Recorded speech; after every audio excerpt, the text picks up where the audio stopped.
एक खोटं बोलू बाई, दोन खोटं बोलू, दोन खोटं बोलू बाई, तीन खोटं बोलू. 12 चौकी वाडा, दारात गाडी घोडा, घोड्याला खायला पुरण पोळी, बाई रुपेरी थोडा. आडबाई आडोनी आडाच पाणी काढोनी, कळशी भरते सोन्याची सून थोरा मोठ्याची. असं सासर नको ग बाई, नाव नुसतं मोठं, नाव नुसतं मोठं, ज्याचं लक्षण बारी खोट. पैलमा गणेश देवा, माझा खेळ मांडला, करीन तुझी सेवा, करीन तुझी सेवा, मला हवा करतार, चंद्रपोळी चौकडीत माझा संसार. 3 दगडांची चूल फुंकले निखारे, मुठभर जोंधळात सुख माझे सारे. नांदा सौख्य भरे, नांदा सौख्य भरे, नांदा सौख्य भरे, नांदा सौख्य भरे.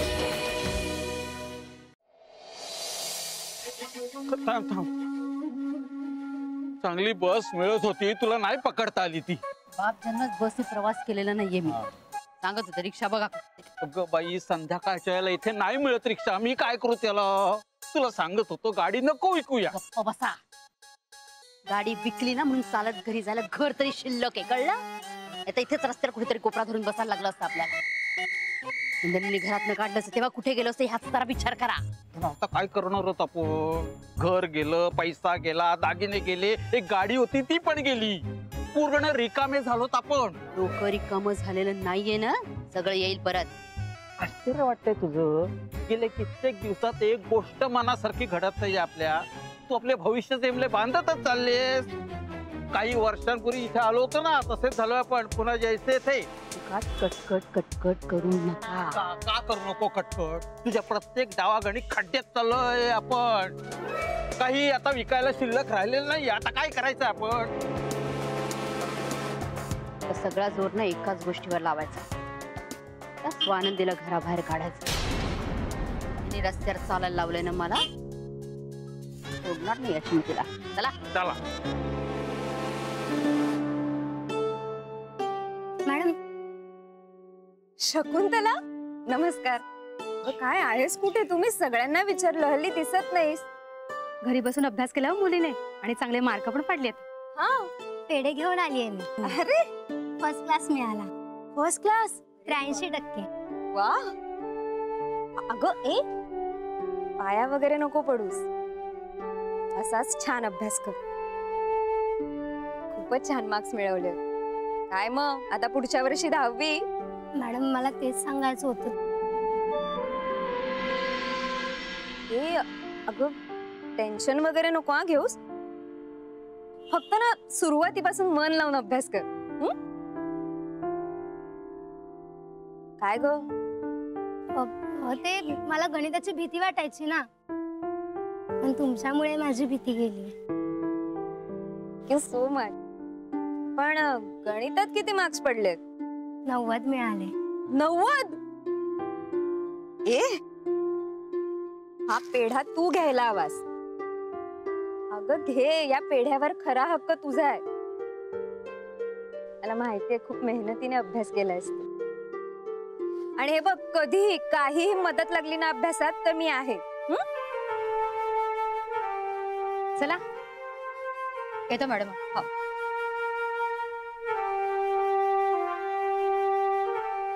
बायको. अगं ये, किती आठवण काढणार आहेस तू माझी. मग मला असं प्रगट व्हावं लागतं ना. तुम्ही? हा मी.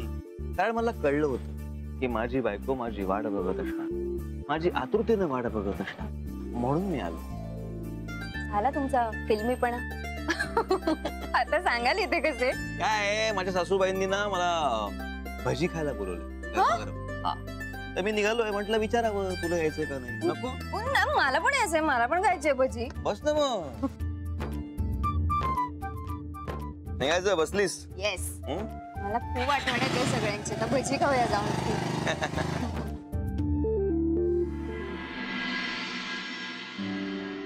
मला तर आज खूप बरं वाटतंय बाई. म्हणजे नील स्वतःहून म्हणाला मी स्वानंदीला घेऊन येतो, आणि त्याचा आवाज एकदम फ्रेश होता. अगं म्हणून तर आज स्वतः वसंता काम करतोय स्वयंपाकघरात. काय ग भज्याची तयारी झाली की नाही? हो झाली. आणि ना मी तेल सुद्धा तापवून ठेवलंय, म्हणजे आयत्या वेळेला ना अगदी सहज गरम होईल. आमच्या अनिताला ना भराभर आयडिया सुचतात. भराभर आणि भाराभर सुद्धा. नाही, किचन ही एक प्रयोगशाळा असते. म्हणजे कसं तरी काहीतरी करण्यापेक्षा जिला नवीन काहीतरी सुचतं ना, ती खरी सुगरण. अगदी खरंय. नाहीतर हॉटेलमध्ये पगारी आचारी असतातच ना, त्यांच्यात आणि आपल्या घरातल्या बायकांमध्ये काय फरक राहिला असता? म्हणून तर हॉटेलमधल्या प्रत्येक पदार्थाची चव एकच असते आणि घरातल्या प्रत्येक पदार्थाला वेगळी चव असते. खरंच. अगं हा काय करतोय वसंता? भाऊजी ना आंब्याचा रस काढतायत. त्याला सांगितलंय ना आंब्याची भजी करायची म्हणून? हो सांगितलंय. मी त्यांना सांगून आले की कोळीवरचा रस निपटून काढू नका, त्याचीच भजी करायची. चला रस झालेला आहे, काढून काय करायचं आता याचं? अहो काय करायचं काय, आणा इकडे. फ्रीज मध्ये ठेवायचंय, म्हणजे मग गरम भज्यांबरोबर आपल्याला गार रसाच्या वाट्या देता येत. आई, आंब्याची भजी हा पदार्थ पहिल्यांदाच होतोय ना आपल्या घरात? अगं हो, कारण हा ना इंदोरी पदार्थ आहे. माझ्या मैत्रिणीने सांगितली रेसिपी. आज नील आणि स्वानंदी येणार आहेत ना आपल्याकडे, म्हणून म्हटलं काहीतरी खास त्यांच्यासाठी स्पेशल करूया. आज पोळीच्या भजी करायच्यात म्हणून, नाही तर इतर वेळेला काय करायचं असतं? त्या स्वच्छ धुवून ठेवायच्या आणि बाहेर गावी जाताना रस्त्यात पेरायच्या. हा, म्हणजे मग पुढच्या वर्षी त्या प्रत्येक पोळीतनं छान आंब्याचं रोपटं आलेलं असतं. जमवलेस की नाहीस पोळी? आंबे तर भरपूर खाल्लेस. हो तर हे असले अतरंगी चाळे करण्यात अगदी पुढे असते ती. म्हणजे अतरंगी मी तिला म्हटलं, मला तुम्हाला काही सॉरी म्हणजे. अगं नाही, पण अनिता अशा छोट्या छोट्या अतरंगी गोष्टीतूनच पुढे कल्याणकारी मोठमोठाली प्रोजेक्ट तयार होतात, हे लक्षात ठेव. अरे बाबा, पुरे झालं तुमचं ते आंबा पुराण. मी काय म्हणते, आज नील आणि स्वानंदी येत आहेत, तर आपण संपदेलाही बोलून घेऊया का? नाही म्हणजे समोरच काय तो सोक्ष मोक्ष होऊन जाईल ना. नाही, तुम्ही असलं काहीतरी आता सोक्ष मोक्ष वगैरे काढू नका. दोघही चांगल्या मूड मध्ये येणार आहेत, छान गप्पा मारूयात. नीलचा मूड कसा आहे हे बघून आपण हळूच विषय सुरू करूयात. संपदा अशी अचानक समोर आली तर तो कसा रिॲक्ट होईल काय माहितीये का आपल्याला? मग नाही म्हणजे दोघ जण खूप दिवसांनी असे आनंदाने घरी येणार आहेत, बस त्यात विघ्न नको. स्वानंदी ताई आली वाटतं, मी बघते.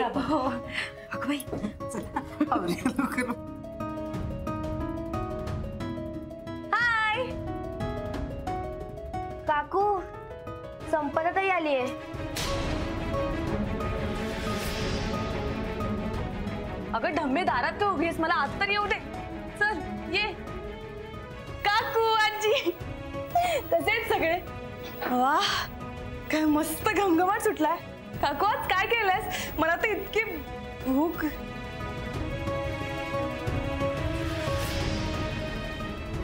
काय झालं? तुम्ही सगळे असे गप्प गप्प का आहात? नाही अगं, तू अचानक आलीस ना, त्यामुळे धक्का बसला सगळ्यांना.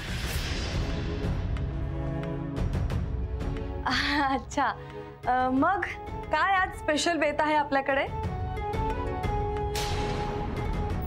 अगं स्पेशल काही नाहीये, आंब्याचा सीझन सुरू झालाय ना, म्हणून मग आम्ही फक्त. एक मिनिट काकू, काय झालंय? तुम्ही सगळे मला टेन्शन मध्ये दिसता. आई काय झालंय? काही नाही ग. अहो बाबा, काही चुकलंय का पुन्हा माझ्याकडून? नाही, आता तुझं काही चुकलं नाहीये.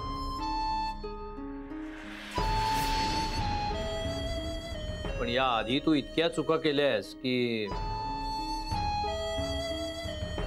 हो पण त्या चुकांचं आत्ता काय? काही नाही, आज खूप दिवसांनी नील आणि स्वानंदी येत आहेत आणि तुला तर माहिती आहे ना. पुन्हा स्वानंदी ही कधी जाणार माझ्या आयुष्यातून? संपदा, आम्हाला कळतंय तुला वाईट वाटलंय, पण अगं तूच सांग ना, आम्ही काय करणार?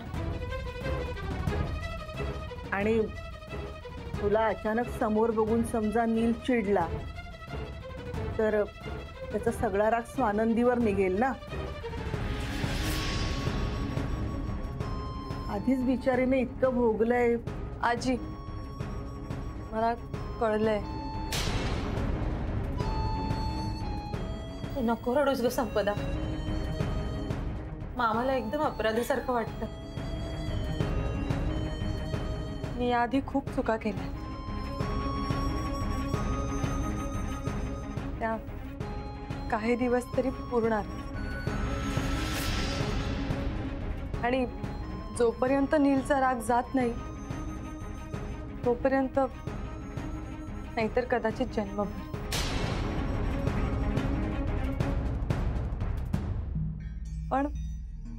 पण मला माझ्या लाडक्या धाकट्या बहिणीला भेटता येणार नाही का आयुष्यभर? आता काय बोलतेस तू? वेडी आहेस का? असं काही होणार नाही आणि स्वानंदीच असं काही होऊ देणार नाही. पण थोडासा वेळ जावा लागेल ना ग. हे बघ, आम्हा सगळ्यांना खात्री आहे की नीलचा तुझ्यावरचा राग नक्की कमी होईल.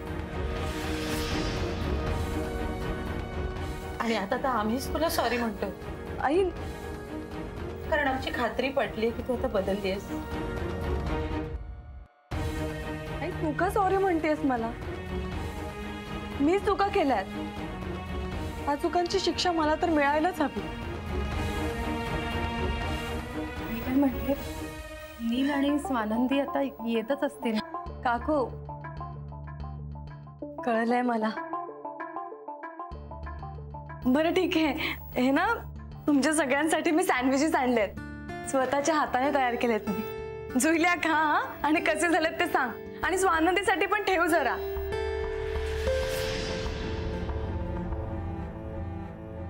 आणि तुम्हाला हवं तर नीलला सांगू नका, हे सँडविचेस मी आणलेत, मी इथे आले. नाही, असं काही होईल असं वाटत नाही. हे तुझं माहेर आहे संपदा, तू इथे केव्हा येऊ शकतेस.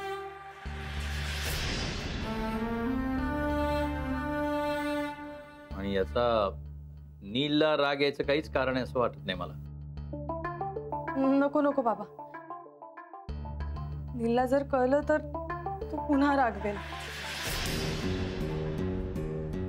आणि तुमच्या सगळ्या कार्यक्रमाचा विचका होईल. मला ते नकोय. मी पुन्हा येईन ना. हा, पुन्हा येईन, पण फोन करून येईन.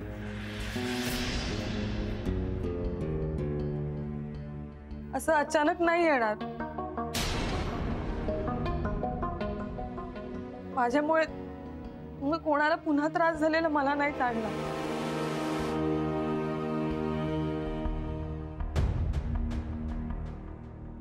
इथे मी संपदा ग,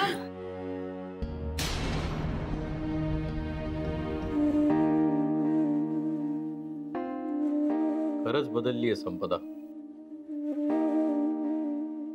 बघा ना, आणि आज नेमकं आपल्याला तिला थांबवता नाही आलं. हो ना, आधीची संपदा असती तर केवढा धिंगाणा घातला असता तिने, आता कांगावा केला असता. नीलसाठी मी का निघून जायचं, तुम्ही नेहमी स्वानंदीची बाजू घेता, तिचंच कौतुक करता वगैरे वगैरे. बघ ना रे वसंता, चांगल्या दिवसाला असं गालबोट लागावं हे बरं नाही वाटत नाही. स्वामी, तुम्हीच बघाव. माहेरी आली, पण तिला जवळजवळ घरातून घालवूनच द्यावी लागली. का तर तिच्याच बहिणीच्या सुखासाठी. कसला पेच म्हणायचा रे हा. बर चला, तुम्ही तुमचे मूड सुधारा. नील स्वानंदी केव्हाही येते. चला.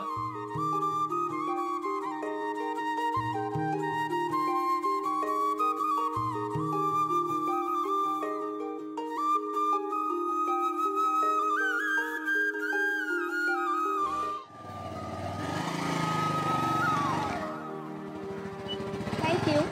कशाबद्दल? घरी घेऊन आलात म्हणून. अच्छा, म्हणून. ऐक,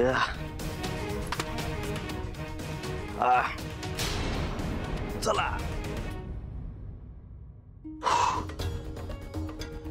चल.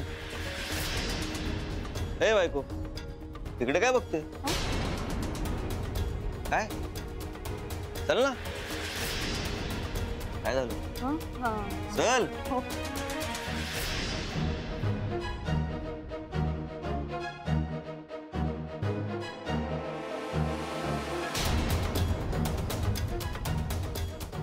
हात धरून नेतोय ना तुला तुझा नील.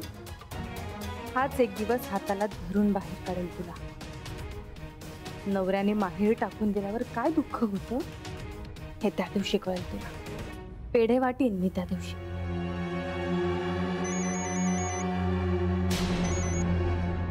बोला वच्ची आत्या.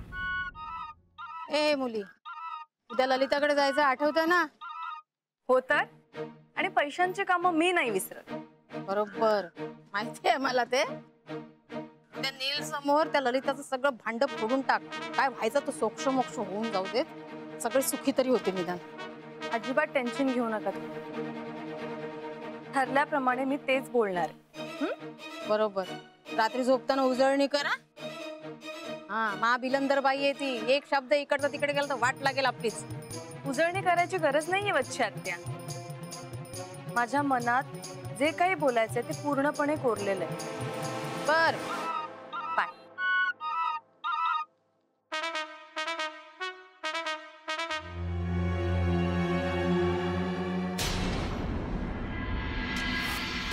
बायकोला पुरता शरण गेला इंद्रनी. गेले तिच्या माहेरी भजी खायला. जावयाचे लाड करून घेणारं सासर मिळायला भाग्य लागतं बाई. टोमणे मारण्याचं वय राहिलंय का? वापरा ना जरा अक्कल. ती मी वापरतोच आहे. तू आता जरा वापरायला शिक अक्कल. इंद्रनील मुलगा आहे आपला. म्हातारपणाचा आधार आहे तो. मी घाबरताय तुम्ही. चक्खड म्हातारे झाल्यासारखं बोलताय. सतत नाक वर करून आभाळाकडे बघत चालण्यापेक्षा पायाखाली काय जळतंय ना ते बघावं. इंद्रनील नाराज झाला ना तर शिरखेडला जाण्याखेरीज दुसरा पर्याय नाहीये आपल्याकडे. किंवा त्या वच्ची मावशींचं जे काय करायचं ते तू कर, पण स्वानंदीला हात लावू नकोस. ही नाराज झाली ना तर इंद्रनील नाराज होईल. राहू दे तिकडे सुखात. तूही राहा सुखात. किती घाबरता. असं काहीही होणार नाहीये. मी काय करते ना ते बघा. मी बघतोच आहे ग आयुष्यभर काहीतरी नवीन. उद्याची सकाळ आपल्यासाठी आणि स्वानंदीसाठी नवीनच असेल. उद्या सकाळी सगळं जगच बदलून गेलेलं असेल बघाच. अरे आईचा फोन. हा बोला आई. नाही नाही थांबू नको, तुम्ही जेवण करून घ्या. हा थोडा उशीर होतो. बर ओके. आई रागवल्या नाहीत ना? नाही नाही नाही, विचारत होती की थांबू का तुझ्यासाठी. म्हटलं नाही थांबू नका, जेवण करून घ्या. आज तुम्हा दोघांमुळे आंब्याची भजी झाली हा घरात. नाहीतर अख्खा सीझन झाला ना तरी सुद्धा मला आठवण नव्हती. ही आंब्याची भजी हा जो काही प्रकार खाल्लाय ना हा एक नंबर आहे. तुम्ही शिकवा ना हिला पण. हो म्हणजे कसं की आमच्याकडे सगळ्यांनाच खाता येईल. अरे शिकवायला कशाला हवं. मी सगळ्यांसाठी करून देईन. सगळ्यांसाठी घेऊन जा. हा पण तुम्ही शिकवणार नाही तिला का तर ट्रेड सिक्रेट बरोबर. अरे वा सँडविच पण आहे. कोणी बनवलंय? रोहिली, हे बाहेर कोणी आणून ठेवलं? नाही मीच सांगितलं तिला. संपदाने आणले. आता एवढ्यात येऊन गेली.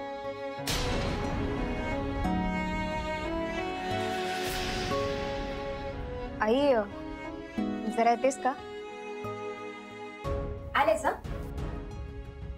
येतेस ना? आता या दोघी मायले की गप्पा मारायला गेल्या म्हणजे आता तासभर निश्चिंती.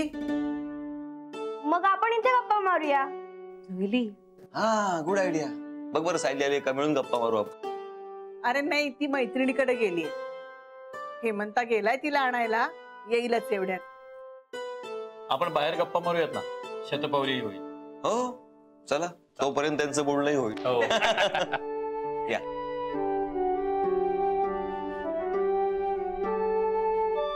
आई मला ताईची खूप काळजी वाटते ग. तू नको काळजी करूस तिची. ती जाईल महेश बरोबर सासरी आणि आम्ही दोघं जाणार आहोत ना तिच्या बरोबर. पण आमच्या रिलेशनचं काय? हे तर अगदी हट्टालाच पेटले. तिचं नाव काढलं तरी चिडतात. आता पण खाली भेटली हे होते म्हणून ती बोलू नाही शकली. मला फार वाईट वाटलं ग.